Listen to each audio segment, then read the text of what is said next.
만물을 지으시고 여전히 다스리는 창조주 하나님을 우리는 믿습니다.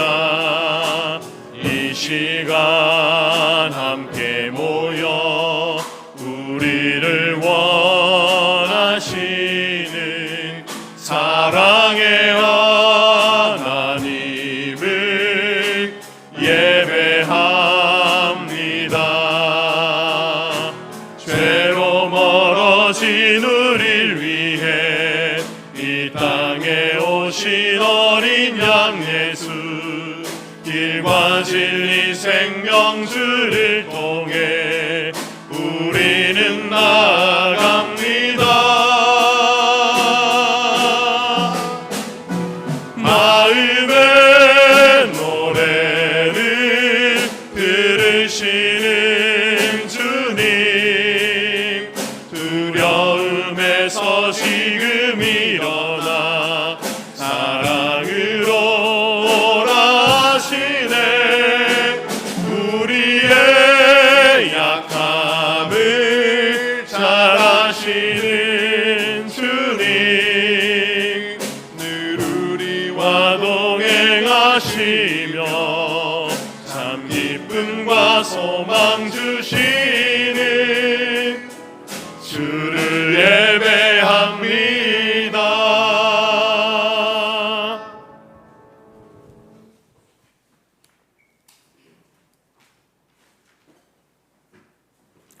사랑하는 자들아, 너희를 연단하려고 오는 불시험을 이상한 일 당하는 것 같이 이상히 여기지 말고 오히려 너희가 그리스도의 고난에 참여하는 것으로 즐거워하라.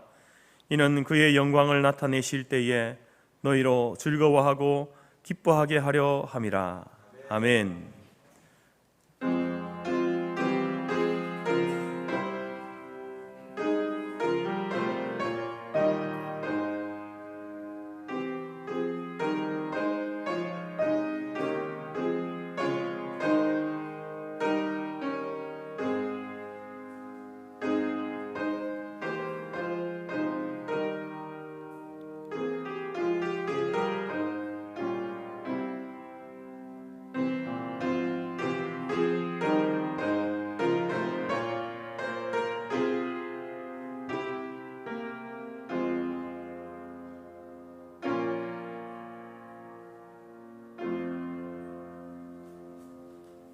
찬송 42장입니다.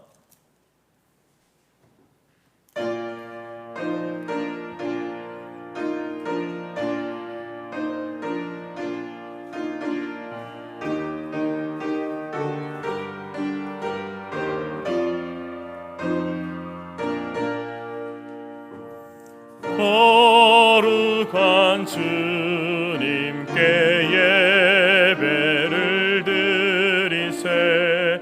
무릎을 꿇고서 영광 돌려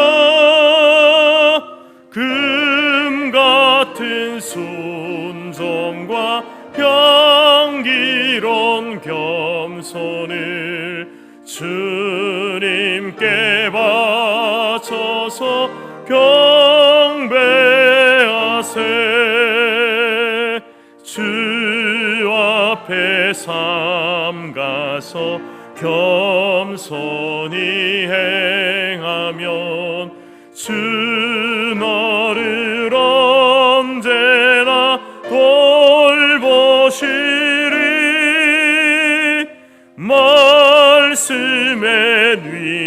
위로와 기도의 응답을 내 갈 길 바르게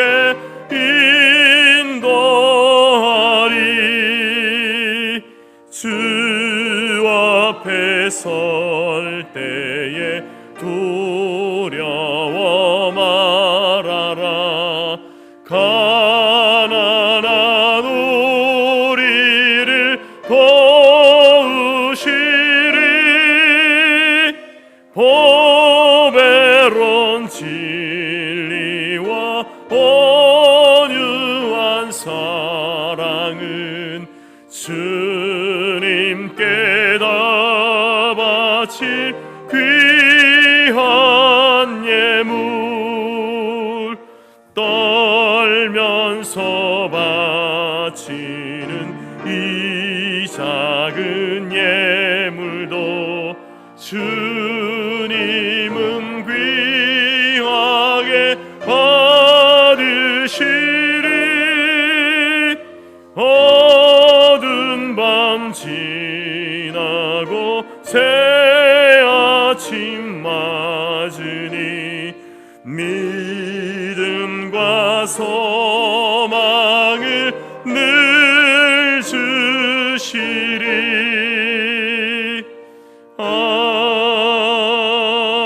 아멘. 찬송가 뒤편의 교동문 66번입니다. 교동문 66번 시편 150편입니다.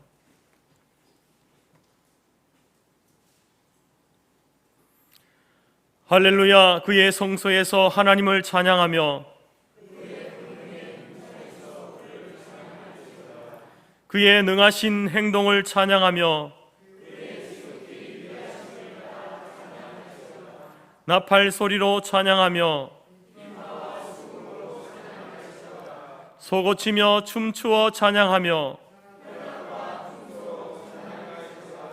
큰 소리 나는 재금으로 찬양하며 호흡이 있는 자마다 여호와를 찬양할지어다. 할렐루야. 아멘. 함께 우리 사도신경으로 우리의 신앙을 고백하겠습니다. 나는 전능하신 아버지 하나님 천지의 창조주를 믿습니다. 나는 그의 유일하신 아들 우리 주 예수 그리스도를 믿습니다.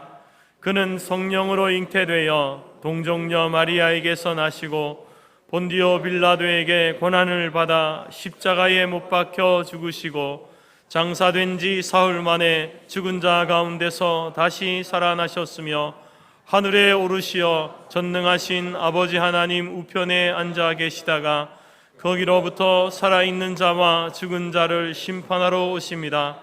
나는 성령을 믿으며 거룩한 공교회와 성도의 교제와 죄를 용서받는 것과 몸의 부활과 영생을 믿습니다. 아멘. 자리에 앉으시겠습니다. 341장입니다.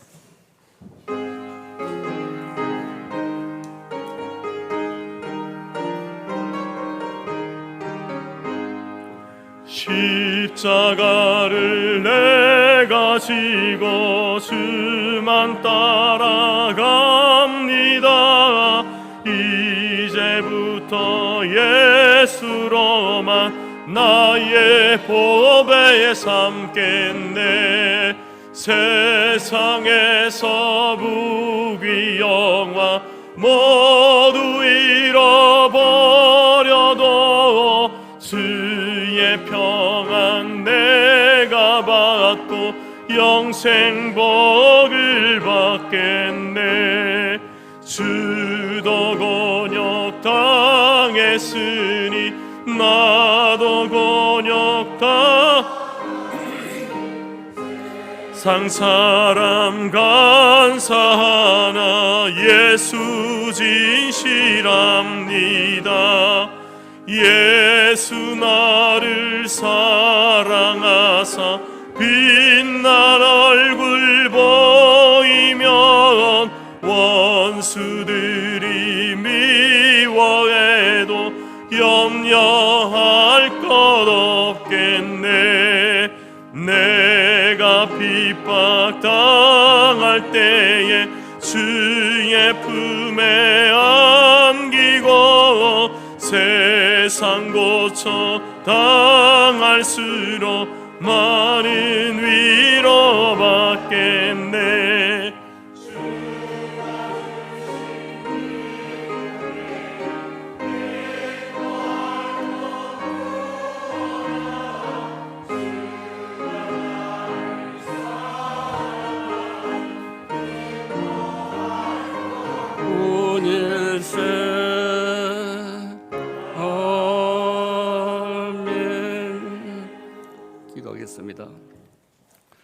우주 만물을 창조하시고 인간의 생사회복을 주관하시며 창조자의 주권으로 심판하시며 구원의 은혜를 주시는 하나님 아버지 감사합니다. 거룩한 주일 주님의 교회로 인도하여 주셔서 저희가 찬양과 기도 경배드리오니 하늘 보좌에서 영광을 받으시옵소서. 사랑의 주님, 지난 한 주간도 세상 속에서 지은 죄들 많이 있어옵니다. 주님의 별로 깨끗하게 씻어 주시기를 기도합니다.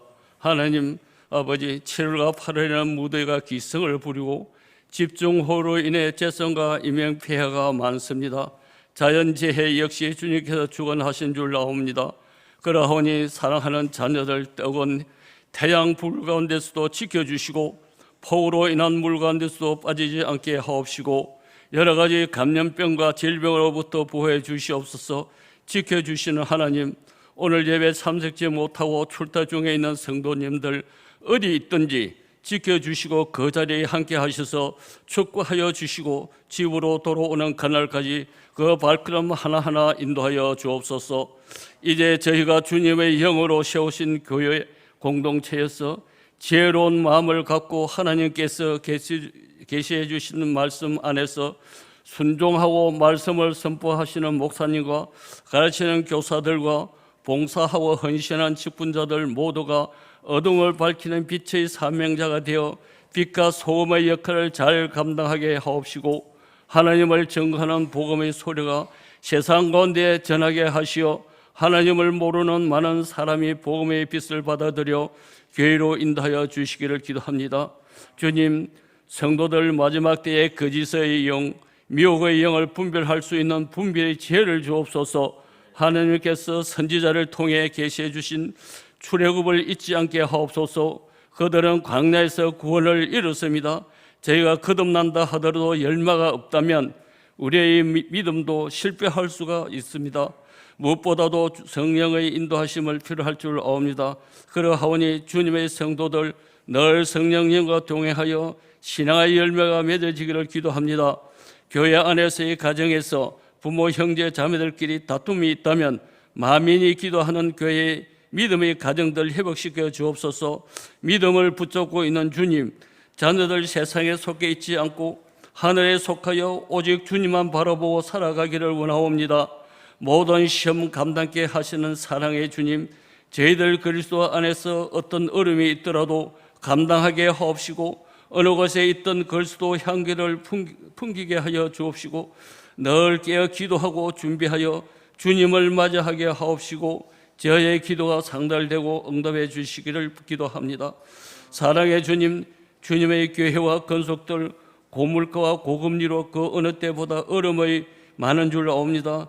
성도들 직장이나 사업장에 지혜와 능력을 주시어 지금의 어려움을 잘 감당하고 부모와 자녀, 형제 간에도 사랑으로 하나 되는 은혜를 주시기를 원합니다.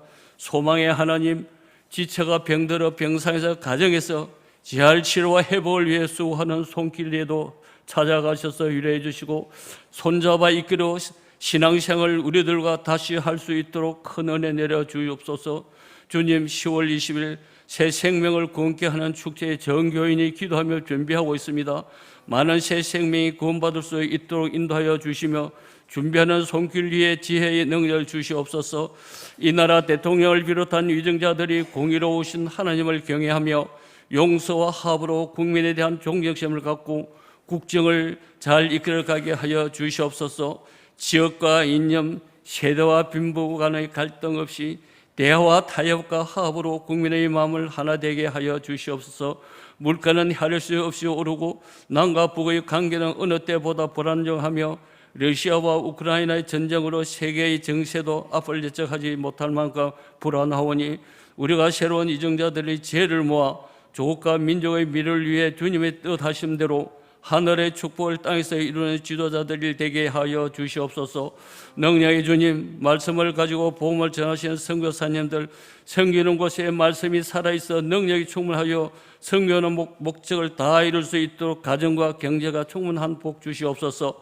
하나님, 오늘 목사님의 말씀에 힘입어 한 주간도 말씀 위에 살아갈 수 있도록 함께하여 주옵소서. 이 모든 말씀 예수님 이름으로 기도드립니다.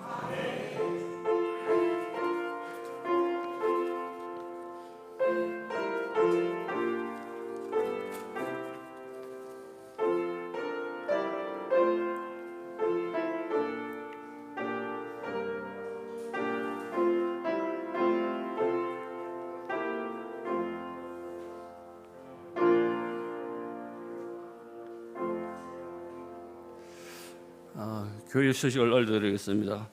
사랑하고 축복합니다. 하나님은 영이시니 예배하는 자가 영과 진리로 예배할지니라. 모든 예배의 출발은 공적 집회를 부조히 하거나 고의적으로 소례하거나 저버리지 않는 것입니다. 공적 예배는 신자의 경건 생활의 중심입니다. 주님 다시 오신 날까지 주일 성수를 하여 하나님과 교제, 영원한 안식과 위로를 얻는 성도들이 되시기를 바랍니다. 10월 20일 새생명 축제를 위한 3차 태진자 봉헌이 있습니다.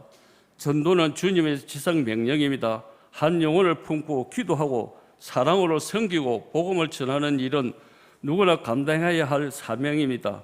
아직 태신자를 봉헌하지 않은 분은 8월 13일 주에 제3차 태신자 봉헌 시간을 갖습니다. 거룩한 책임감으로 함께 사명을 감당할 수 있도록 노력해 주시기 바랍니다. 금주에 있는 다음 시대 여름 사역입니다. 청소년부는 7월 31일 월요일부터 8월 2일 주제는 유턴이라는 말씀을 가지고 김용희 선교사님, 서기론 목사, 강은도 목사님 등에서 실시합니다. 교회에서는 송교환 목사님이 10시에 교회에서 출발합니다. 총회 선교부 연합 여름 수련회가 있습니다. 일시는 8월 2일부터 8월 5일 장소 조천 홍익대 국제연수원에서 강사는 김승원 목사님이며 주제는 함께 지어져 가는 교회.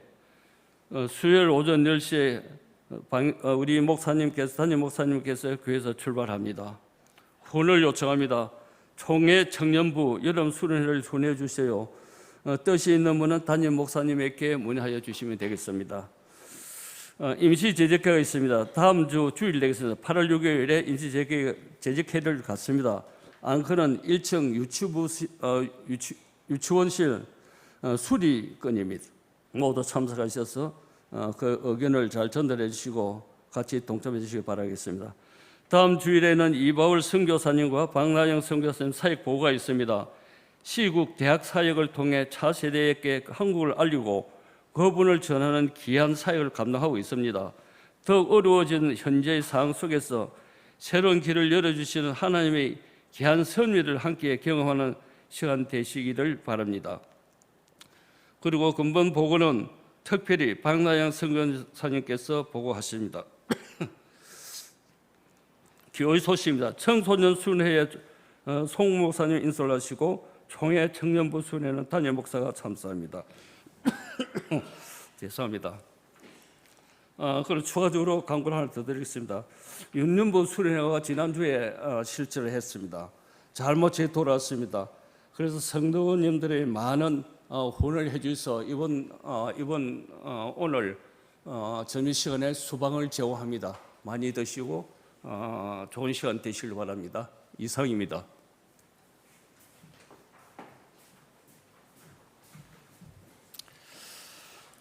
그리고 지지난주 우리 토요일 날 이준혁 청년 외할머니께서 이렇게 소청하셔가지고 장례를 치렀는데 오늘 우리 준혁이 어머니하고 이모하고 오셨네요. 한번 일어나 주시겠습니까? 예, 주님의 사랑으로 위로합니다. 우리 함께 박수하겠습니다. 네. 감사합니다. 함께 찬송가 50장 찬양하면서 준비한 예물 하나님 앞에 드리겠습니다.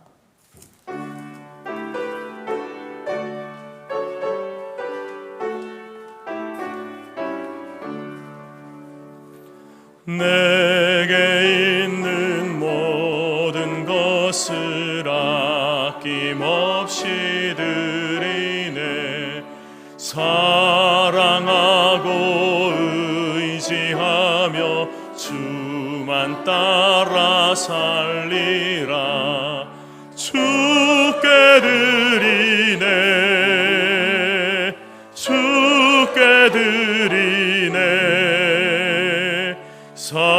사랑하는 구주 앞에 모두 드리네. 내게 있는 모든 것을 겸손하게 드리네. 세상 욕심 멀리하니 나를 받아주소서. 주께 주께 드리네 주께 드리네 사랑하는 구주 앞에 모두 드리네 내게 있는 모든 것을 주를 위해 드리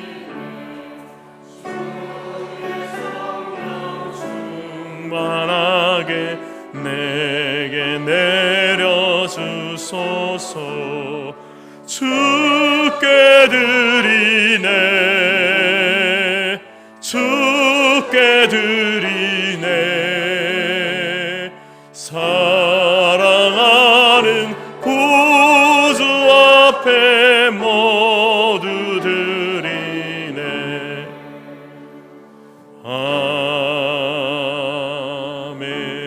아멘. 기도하겠습니다. 살아계신 하나님, 우리의 예배를 기뻐 받으시는 하나님 감사합니다. 무더위 가운데 또 저희들 우리의 발걸음을 주의 전으로 옮기게 하시고 하나님을 예배하며 또 말씀 가운데 성령 하나님의 그 인도하심 가운데 우리에게 주어진 삶을 살아가게 하시니 참으로 감사합니다. 삶의 모든 순간순간이 하나님의 은혜가 아니고는 하나님의 도우심이 없이는 살아갈 수 없는 인생임을 고백하며 이 시간 주 앞에 귀한 예물을 올려드렸습니다. 11조의 예물로 또 감사의 예물로 주일 헌금으로 각종 목적을 따라서 하나님 앞에 귀한 사명을 감당하기 위하여서 드린 물질 예물들을 우리 하나님이 친히 받으시며 하나님이 기쁘게 사용하여 주옵소서. 하나님 앞에 저희들의 인생도 저희들의 삶도 하나님 앞에 귀하게 쓰임받는 삶이 되기를 소원합니다. 오 하나님 아버지, 나의 욕심과 나의 탐욕과 욕망을 따라 내 인생을 살아가는 것이 아니라 하나님 말씀에 순종함으로 어떻게 살아가는 것이 청지기로서의 마땅한 삶인지 말씀을 통해서 깨닫게 하시고 그 말씀대로 순종함으로 살아감으로 우리의 삶 자체가 하나님 앞에 드려지는 산 제사가 될 수 있도록 하나님 도우시고 인도하여 주옵소서. 하나님 아버지, 또 어머니를 떠나보내고 마음의 슬픔과 또 어려운 가운데 있는 모든 유족들을 하나님이 기억하여 주시고 저들이 근본에 또 하나님께서 주신 이 엄청난 사건을 통하여서 인생에 대하여서 깊이 묵상하게 하시고 참으로 모든 인생이 가야 할 그 길 앞에 설 때에 우리 모두가 하나님의 우리에게 허락하신 그 천국을 향한 인생의 걸음이 될 수 있도록 모든 유족들이 오직 예수 그리스도를 믿는 믿음으로 말미암아 살아가는, 그리고 하나님께서 주신 천국과 부활의 소망을 삼고 위로를 삼고 살아가는 모든 유족들이 될 수 있도록 도우시고 인도하여 주옵소서.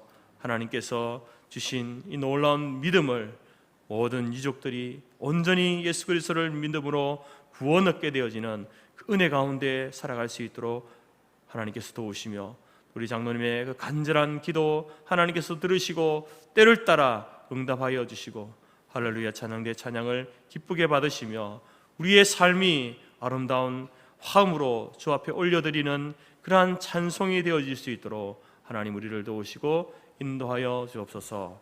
감사드리며 예수님의 이름으로 기도드립니다. 아멘.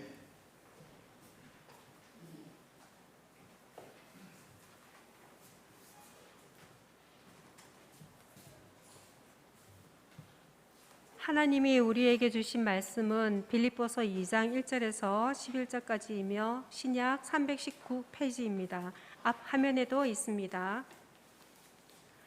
그러므로 그리스도 안에 무슨 권면이나 사랑의 무슨 위로나 성령의 무슨 교제나 긍휼이나 자비가 있거든 마음을 같이하여 같은 사랑을 가지고 뜻을 합하여 한 마음을 품어 아무 일에든지 다툼이나 허용으로 하지 말고 오직 겸손한 마음으로 각각 자기보다 남을 낮게 여기고 각각 자기 일을 돌볼 뿐더러 또한 각각 다른 사람들의 일을 돌보아 나의 기쁨을 충만하게 하라.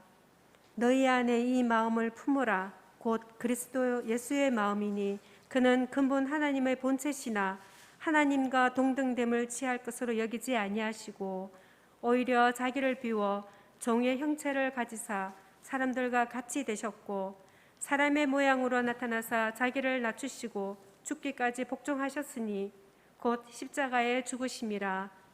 이름으로 하나님이 그를 지극히 높여 모든 이름 위에 뛰어난 이름을 주사 하늘에 있는 자들과 땅에 있는 자들과 땅 아래에 있는 자들로 모든 무릎을 예수의 이름에 꿇게 하시고 모든 입으로 예수 그리스도를 주라 시인하여 하나님 아버지께 영광을 돌리게 하셨느니라.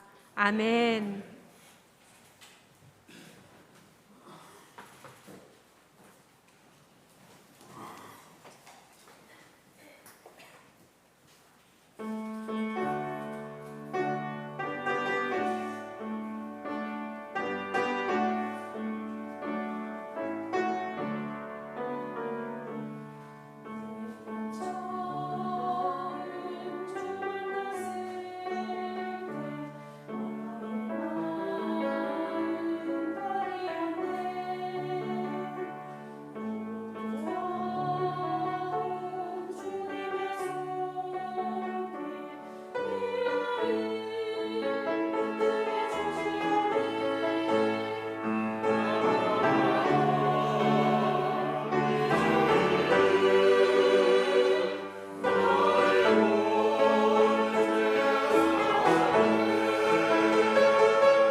감사합니다. 혹시 여러분 지난주 주일 설교 본문하고 제목 아십니까? 기억하십니까? 모르는 표정이네요. 모르는 게 당연할 수도 있습니다.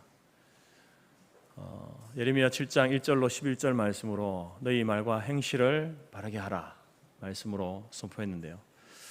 더 어려운 거 질문하겠습니다. 지난 6월 21일 수요일 설교 본문과 제목을 아십니까?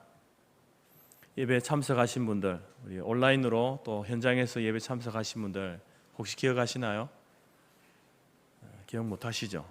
당연한 걸로 알고 있습니다.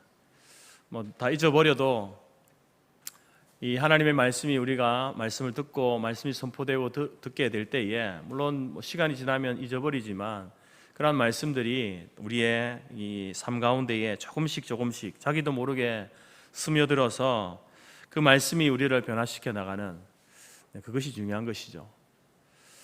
제가 이 질문을 하는 이유는 이제 오늘 이 본문 이 빌립보서 2장 1절로 11절 복음에 합당한 생활이라는 이 제목, 본문은 이제 그 앞에 1장 27절로 30절 말씀이었지만 복음에 합당한 생활, 복음에 합당하게 생활하라라는 똑같은 제목으로 제가 지난 6월 21일 수요일 날 말씀을 전거했습니다.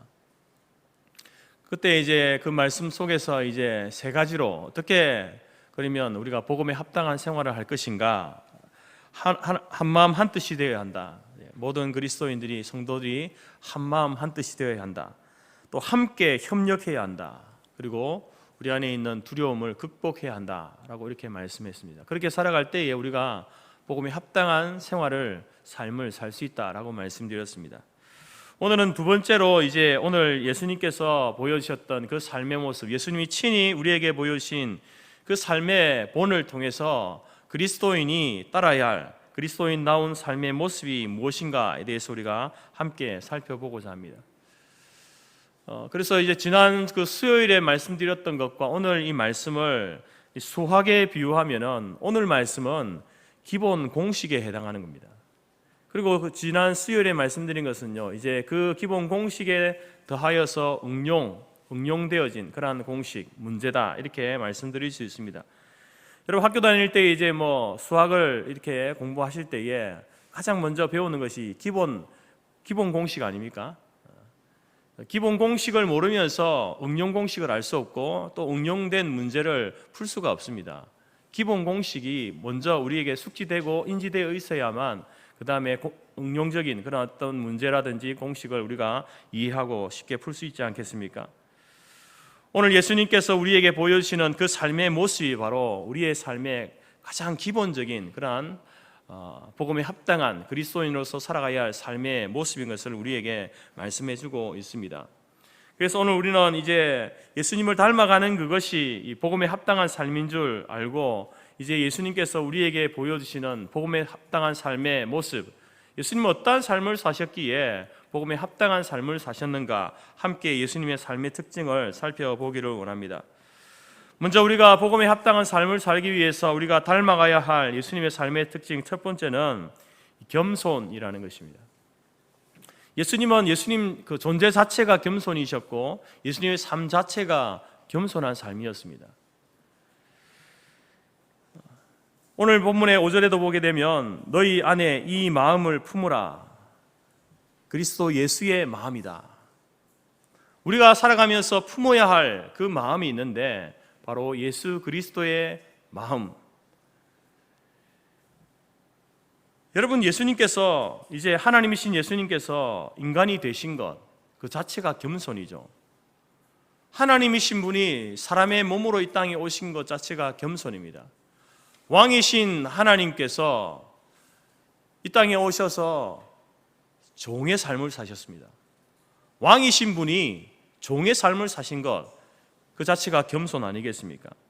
더 나아가서 십자가 위에서 자기의 생명을 내어주신 그 예수님의 마지막 모습, 그것은 바로 예수님께서 이제 그 자신의 그 삶의 모든 시간 동안에 제자들에게, 사람들에게 가르친 그 교훈, 말씀과 그리고 직접 보여주셨던 그 겸손의 행동이 거짓이 아니다, 거짓이 아니었음을 보여주는 그것이 바로 십자가 위에서 죽으신 바로 예수님의 그 모습이었다라는 것입니다.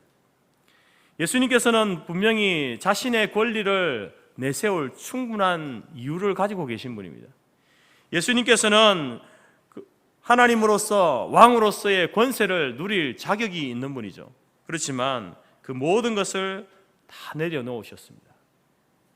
하나님의 그 존재도 내려놓으셨고 왕으로서의 그 신분도 내려놓으셨습니다.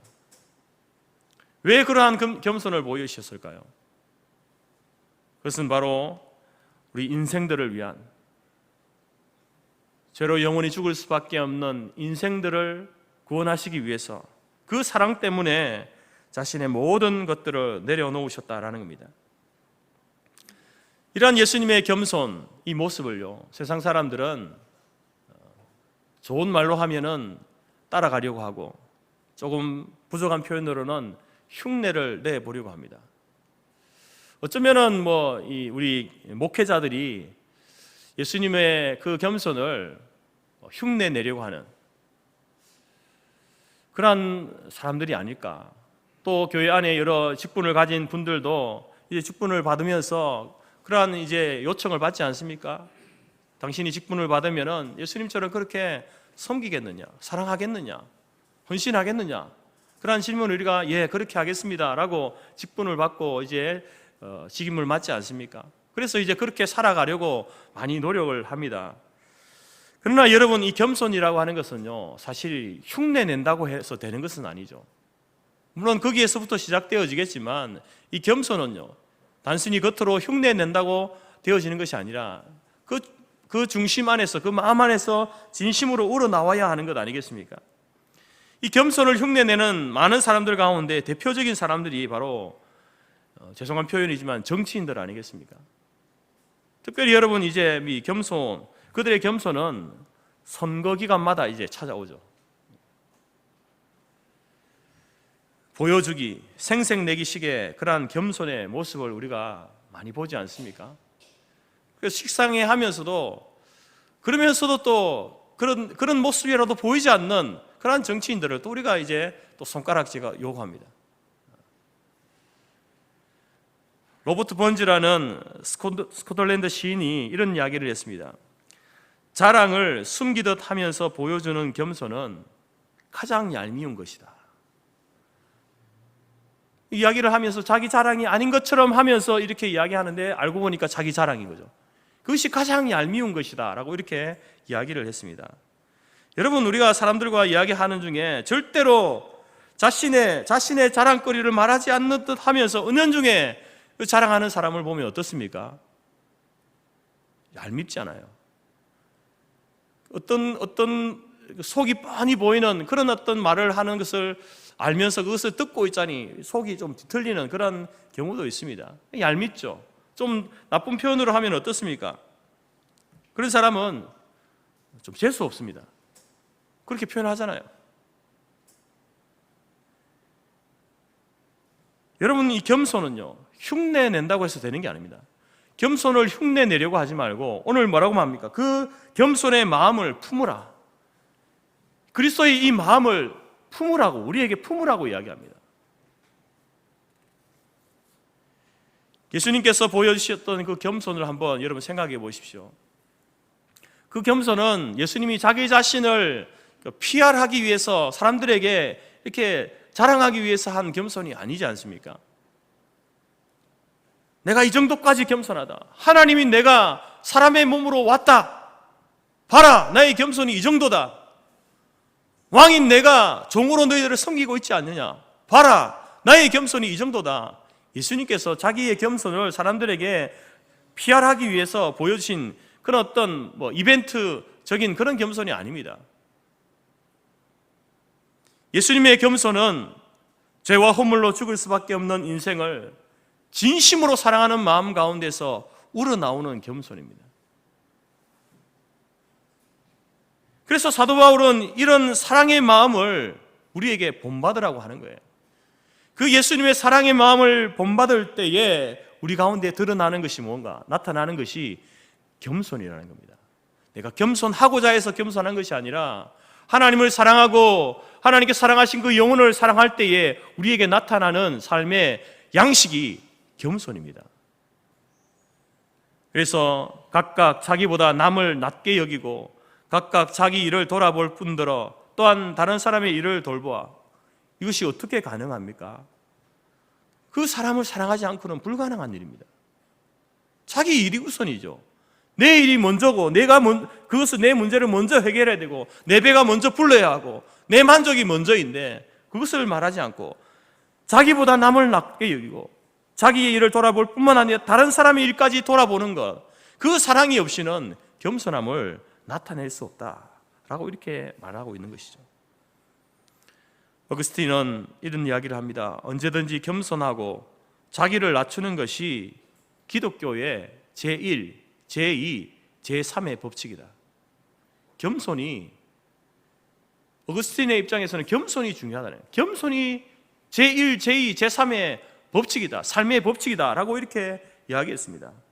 우리가 잘 알고 있는 톨스토이도 이런 말을 합니다. 겸손한 사람은 모든 사람에게 호감을 준다. 그런데 왜 모든 사람들은 겸손한 사람이 되려고 애쓰지 않는가? 내가 어떻게 다른 사람에게 나의 이야기, 나의 말, 나의 행동, 나의 주장을 어필할 수 있는가? 겸손하면 된다는 거예요.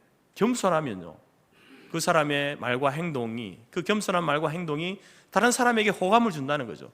다른 사람의 마음의 문을 열게 만든다는 겁니다.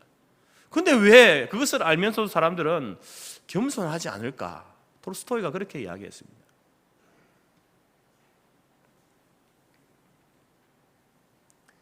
여러분, 이 겸손이라고 하는 것은 그 열매는 달지만 과정이 힘들기 때문에 그렇습니다. 겸손한다고 하는 것이, 여러분, 정치인들이 왜 철마다 돌아오면서 그렇게 겸손을 이렇게 흉내냅니까?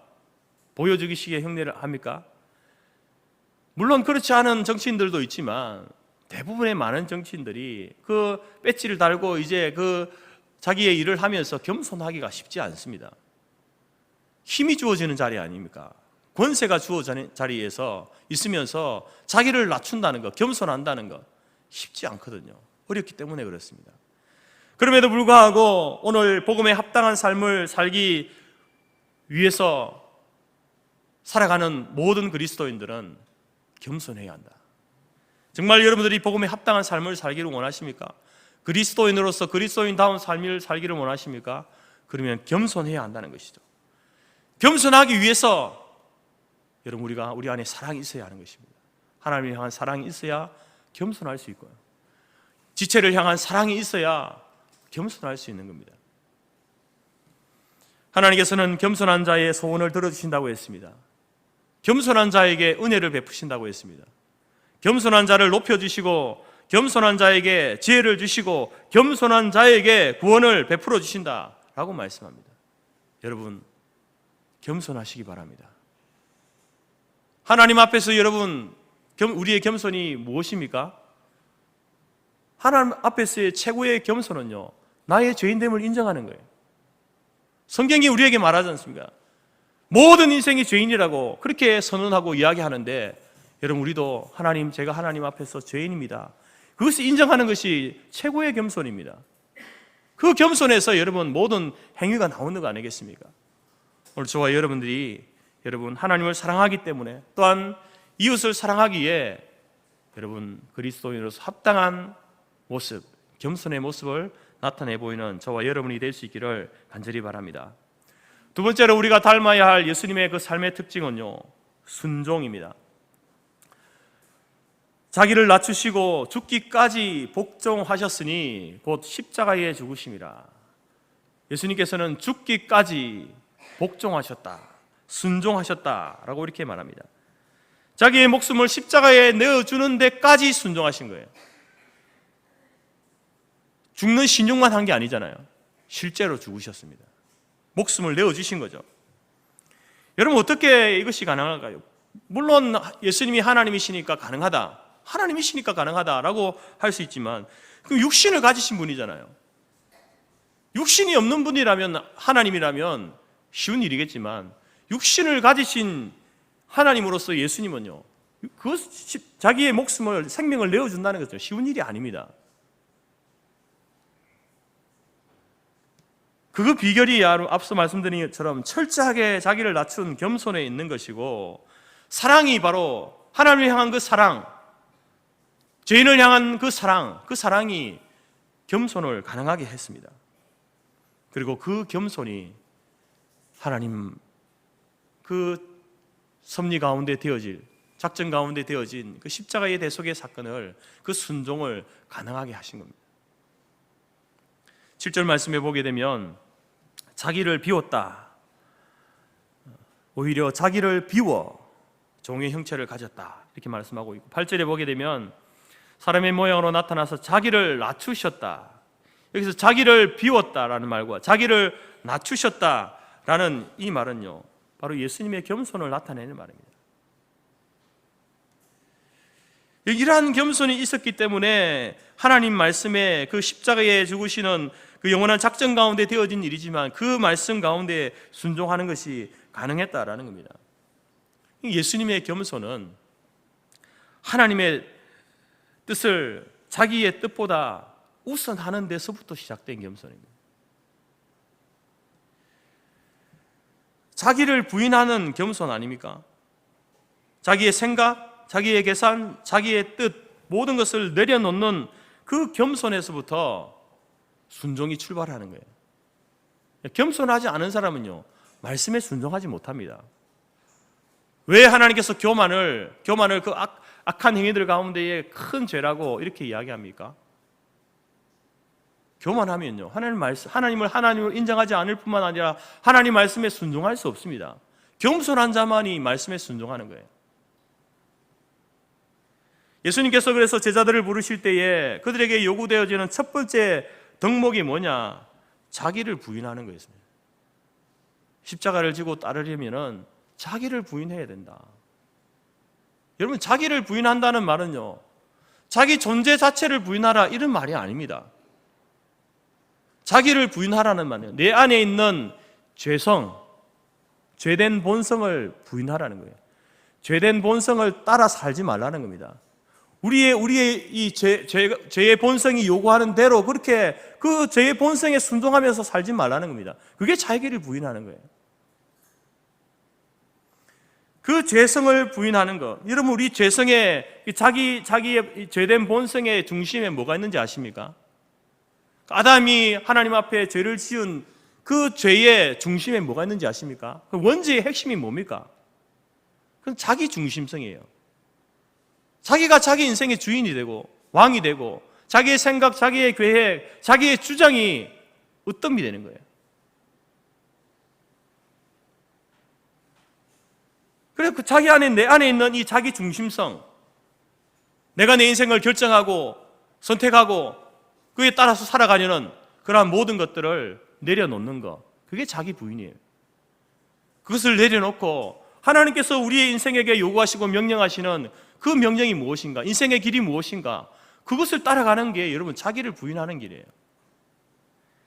그래서 자기 부인하지 않으면, 자기의 죄된 본성을 부인하지 않으면요, 말씀에 순종할 수 없는 겁니다. 순종의 삶이 없습니다.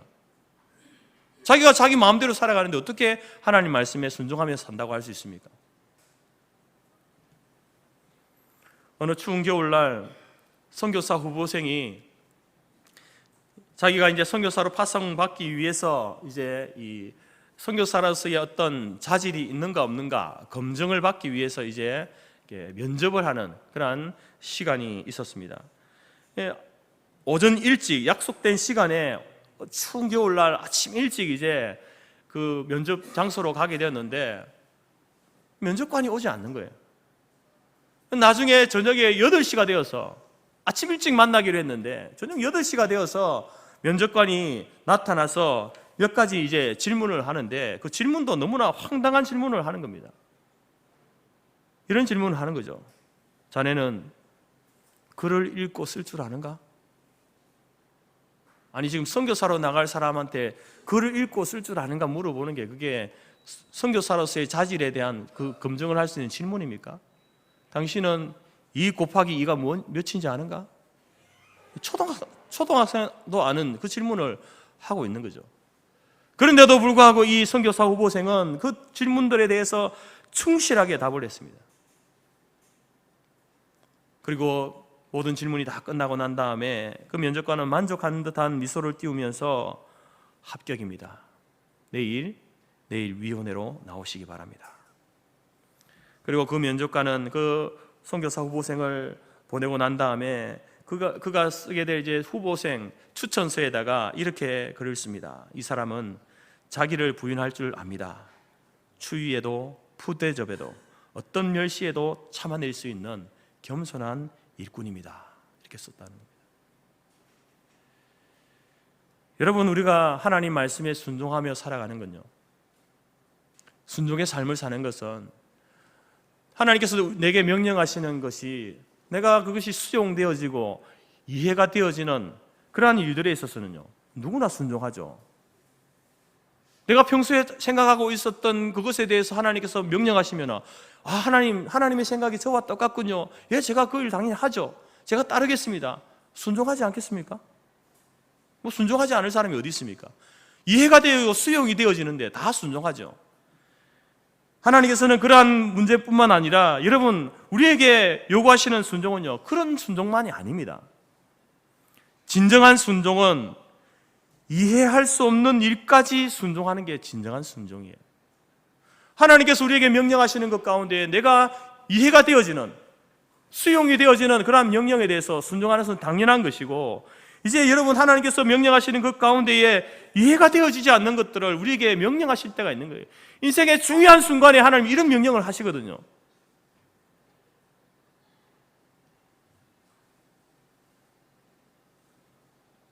여러분, 그러한 명령을 내릴 때에 사람들은 갈등을 하잖아요. 아니, 왜 이런 명령을 내리실까? 이런 일들에 내게 순종하라고 하시는가? 갈등을 하지 않습니까? 그 갈등이 시작되기도 하지만 여러분, 이해할 수 없는 명령이 주어질 그때에 우리의 진정한 순종도 거기서 시작하는 겁니다. 원수를 사랑하라. 이해되는 말입니까? 원수인데, 원수라는 말의 의미가 뭡니까? 원수. 그 원수를 사랑하라는 말, 이해가 안 되는 거죠. 겉옷을 달라 하면 속옷까지 내어주라. 보통 어떻게 표현합니까? 하나님, 그럼 나는요, 내 겉옷 내어주고 속옷 다 내어주면 나는 벌거벗고 다닙니까? 나는 뭐 먹고 삽니까? 이런 반응이 나오는 게 일반적이죠. 이해가 안 되는 거죠. 오른뺨을 치면은 왼뺨도 돌려대라. 요즘은 오른뺨 맞으면 오른뺨 왼뺨을 돌려 쳐야 되는 게 요즘 시대 아닙니까? 이해가 안 되는 말씀 명령들을 우리 하나님께서 우리에게 하시는 거죠.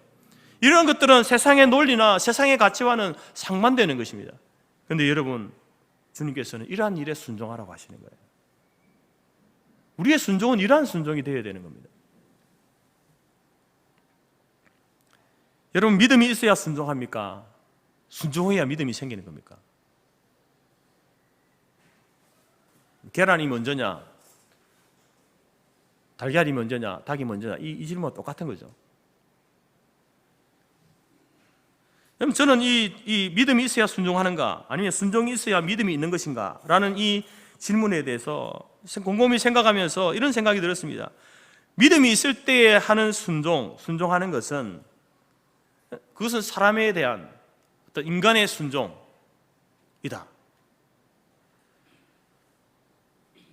나에게 명령하는, 나에게 어떤 것을 요구하는 그 사람이 그 요구할 수 있는, 명령할 수 있는 모든 자격과 조건을 갖추고 구비되어졌을 때에 그것을 내가 인정하고 그 권위를 인정하고 했을 때에 그 말에 따르는 그러한 순종은 누구나 할 수 있는 것 아닙니까? 정말 저분이 정말 존경할 만하고 저분이 하는 말은 신뢰할 만하고 콩으로 메주를, 콩이 아니죠, 팥으로 메주를 쏜다고 해도 나는 저 사람 말을 믿어. 저기 떠있는 해가 달이라고 해도 나는 그 부분의 말을 믿어. 그런 신뢰가 있는 관계라고 한다면요, 그 순종하는 것은 당연한 것 아닙니까? 물론 하나님께서는 보통 일반적으로 이런 명령을 하시죠. 이런 일들을 우리에게 요구하십니다. 그러나 인생의 중요하고 특별한 순간에는요, 그게 아니거든요. 이해되지 않는 그러한 것들을 하나님께서 명령하신다는 겁니다. 하나님이 어떤 분인지 모르고 그 명령에 순종할 때 가져올 파장이 무엇인지도 모를 그때에 하나님께서는 순종을 요구하시는 거예요. 이것이 바로 이 하나님에 대한 인간의 순종이에요. 아무것도 몰라요. 뭣도 몰라요. 그런데 하나님께서 말씀하실 때에 제가 순종하겠습니다. 따르겠습니다. 이게 진정한 순종이라는 겁니다. 하나님께서 아브라함을 부르실 때에 아브라함이 하나님을 우리가 아는 것처럼 이렇게 알았을까요? 하나님의 이 명령이 무엇을 의미하는지 그가 알았겠습니까? 너의 고향, 친척, 본토, 아비집을 떠나라. 그 앞에 장황한 설명을 다 하고 그렇게 하나님께서 그 명령을 하셨습니까? 아니잖아요. 그런데도 아브라함은 어떻게 했습니까? 예, 하나님 가겠습니다. 하나님이 누군지도 정확하게 모릅니다. 이 명령에 내가 순종할 때 어떤 일이 일어날지 모릅니다. 그럼에도 불구하고 아브라함은 그 명령에 순종했던 거죠. 이게 진짜 하나님 앞에 우리가 보여야 될 순종이라는 겁니다. 그래서 하나님께서는 그러한 아브라함의 그 순종을 뭐라고 했습니까? 이게 믿음이야, 이렇게 말씀하시는 거죠. 그것을 믿음으로 인정하신 것 아닙니까?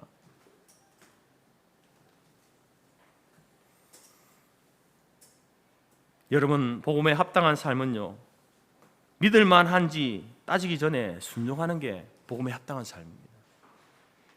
하나님께서 내게 명령하시는 것, 내가 이해할 수 있는 것뿐만 아니라 이해할 수 없는 것일지라도 내가 이거 하는 게 맞나 아닌가, 그것을 계산하고 따지기 이전에 하나님의 명령이 분명하다고 한다면, 말씀이 분명하다고 한다면 제가 순종하겠습니다. 이해되지 않습니다. 그러나 하나님, 내가 말씀에 순종하겠습니다. 그것이 여러분 참된 순종이라는 것이죠.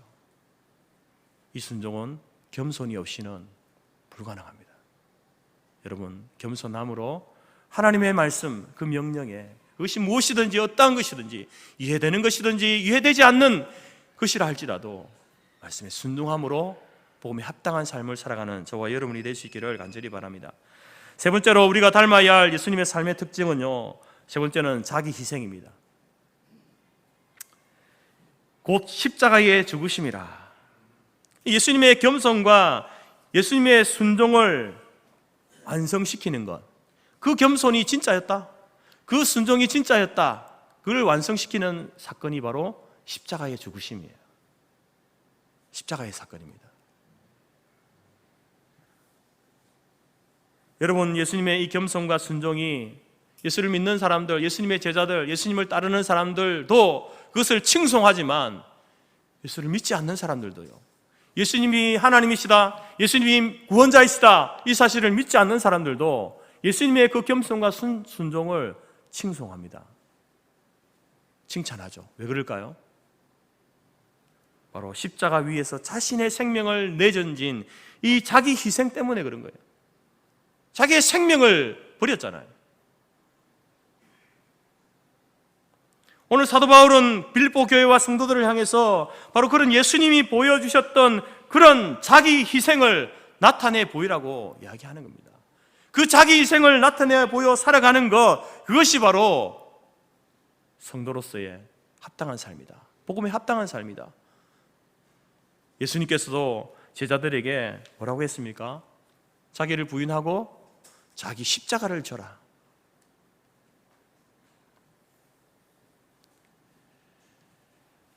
미국의 최고의 미식 축구팀 중에 하나인 달라스 카우보이즈라는 그 팀의 수석 코치였던 톰 랜들이라는 사람이 있는데요, 이 톰 랜들이는 종종 이런 말을 했다고 합니다. 선수들에게 코치로 일하는 동안 훌륭한 선수들, 뛰어난 선수들을 많이 만났답니다.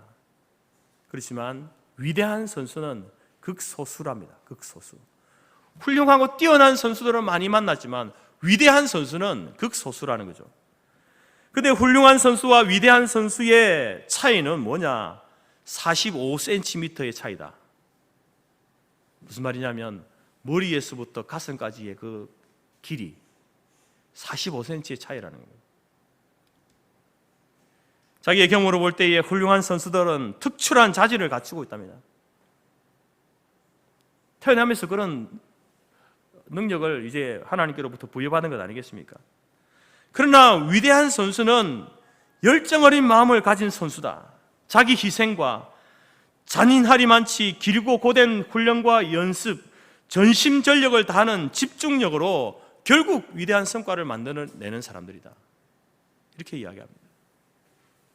여러분, 우리가 뭐 공부를 하는 일에 있어서나 운동을 하는 경우에 있어서도 이제 이렇게 태어나면서부터 그런 어떤 자질, 능력을 타고난 그런 친구들이 있지 않습니까? 소위 뭐 천재라고 하는 그런 사람들. 그런 어떤 훌륭하고 뛰어난 사람들이 있지만 위대한 사람, 위대한 선수는 드물다는 거죠. 이건 여러분 교회도 마찬가지입니다. 교회에는 훌륭한 성도들이 많죠. 그러나 위대한 성도는 드물다는 거죠. 누가 위대한 성도입니까? 예수님을 진정으로 사랑하기 때문에 자신의 금쪽 같은 시간, 돈, 욕구 그 모든 것을 희생하는 그리스도인. 이 사람이 위대한 그리스도인이죠. 자기가 원하는 것보다 주님이 원하시는 것을 이루기 위해서 어떤 것이든지 포기할 수 있는 그리스도인. 이 사람이 위대한 그리스도인입니다. 복음을 전하고 하나님을 기쁘시게 하기 위해서 자신의 직업과 명성과 신분과 우정과 재산, 심지어 생명까지 바치려는 그리스도인. 이런 사람이 위대한 그리스도인이죠. 여러분, 세상에 훌륭한 스승들이 많습니다. 그러나 위대한 구원자는 예수님이 유일하신 분이죠. 이유는 바로 예수님께서 자기의 생명을 아낌없이 내어주신 자기 희생을 실천하신 분이기 때문에 그렇습니다. 복음에 합당한 그리스도인이다라는 말은요, 훌륭한 그리스도인에게 그렇게 그냥 물론 훌륭하게 사는 것도 힘들죠. 그러나 그러한 삶으로 인생을 마감한 사람들에게 주어지는 찬사가 아닙니다. 복음에 합당한 그리스도인이라는 말은요, 자신의 모든 것을 주를 위해 내어놓고도 더 드릴 것이 없어서 안타까워하는 그러한 성도들, 그들이 들어야 할 말이 위대한 성도라는 이 찬사입니다.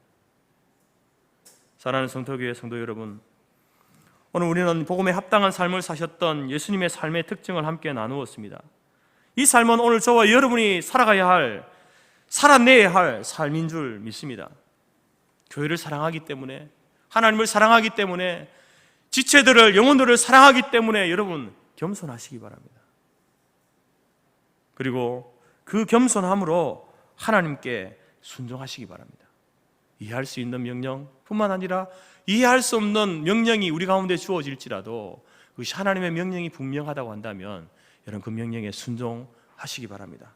그리고 자기 십자가를 지는 자기 희생을 통해서 여러분 훌륭한 성도에서 위대한 성도로 거듭나는 저와 여러분이 될 수 있기를 간절히 바랍니다. 그렇게 살아갈 때에, 우리가 그렇게 복음에 합당한 생활을 할 때에 여러분 다시 한번 이 시대, 악한 세대 가운데에서 교회의 권위가 회복될 줄 믿습니다. 이 땅 가운데 하나님께서 하나님 되심이 인정되어지고 하나님의 영광이 교회를 통해서, 우리들을 통해서 다시 한번 세상 가운데 선포되어지는 그러한 날들이 우리 가운데 오게 될 줄로 믿습니다. 이 한 주간을 살아가면서, 그리고 또 2023년 하반기를 우리가 살아가면서 우리 모두가 복음에 합당한 삶, 그 목표를 향해서 한 명의 낙오자도 없이 다시 한번 힘차게 이 한 해의 마지막까지 전진해 갈 수 있는 저와 여러분이 될 수 있기를 간절히 바랍니다. 기도하겠습니다. 하나님 아버지 감사합니다. 오늘 우리가 예수 그리스도를 믿고 그 믿음으로 말미암아 구원 얻은 하나님의 백성으로 살아갈 때에 복음에 합당한 생활을 하기 위하여서 예수님께서 보여주셨던 그 세 가지 삶의 특징을 함께 살펴보았습니다. 겸손과 순종과 자기 희생의 삶을 사셨던 주님을 닮아서 하나님 우리도 복음에 합당한 자기 희생과 순종과 겸손의 삶을 살아갈 수 있도록 우리를 도우시고 인도하여 주옵소서. 나로 인하여서, 교회로 인하여서, 우리들로 인하여서 추락되어진 하나님의 그 권위가, 위신이, 교회의 위신이 다시 한번 회복되어지고 하나님의 영광이 회복되어질 뿐만 아니라 하나님이 살아계시고 여전히 존재하심이 교회를 통하여서, 우리 성도들의 삶을 통하여서 하나님 다시 한번 이 시대 가운데 선포되어지는 그러한 복음에 합당한 삶을 살아가는 우리 교회와 모든 성도들이 될 수 있도록 인도하여 주옵소서. 예수님의 이름으로 기도드립니다. 아멘. 찬송가 449장 찬양드립니다.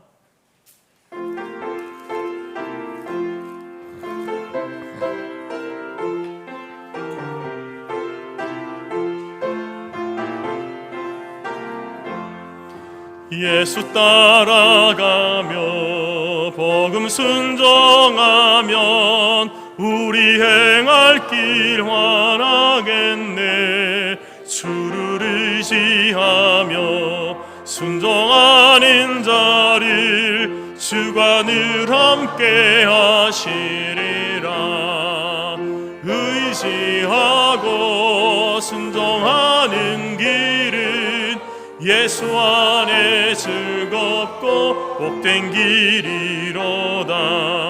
해를 당하거나 우리 고생할 때 주가 위로해 주시겠네. 주를 의지하며 순종하는 자를 주가 안위해 주시리라. 의지하고 순종하는 길은 예수 안에 즐겁고 복된 길이로다. 남의 짐을 지고 슬픔 위로하면 주가 상급을 주시겠네. 주를 의지하며 순종하는 자를 항상 복 내려 주시리라. 의지하고 순종하는 길은 예수 안에 즐겁고 복된 길이로다. 우리 받은 것을 주께 다 드리면 우리 기쁨이 넘치겠네. 주를 의지하며 순종하는 자를 은혜 풍성케 하시리라. 의지하고 순종하는 길은 예수 안에 즐겁고 복된 길이로다. 주를 힘입어서 말씀 잘 배우고 주를 모시고 살아가세. 주를 의지하며 항상 순종하면 주가 사랑해 주시리라. 의지하고 순종하는 길은 예수 안에 즐겁고 복된 길이로다. 아멘. 축복 기도하겠습니다. 지금은 우리 주 예수 그리스도의 은혜와 하나님 아버지의 크신 사랑과 성령의 교제 교통 충만케 하신 은혜가 이 땅을 살아갈 때에 예수님께서 우리에게 보여주셨던 복음에 합당한 삶을 살아가며 겸손과 순종과 자기 희생으로 하나님의 살아계심과 하나님의 영광을 이 땅 가운데 다시 한번 선포하며 살아가기로 마음에 소원하고 작정하는 모든 주의 성도들 머리 위에와 그들의 가정과 기업과 자녀와 우리가 속한 성도교회와 재건재단 위에 지금부터 영원토록 함께 있을지어다. 아멘.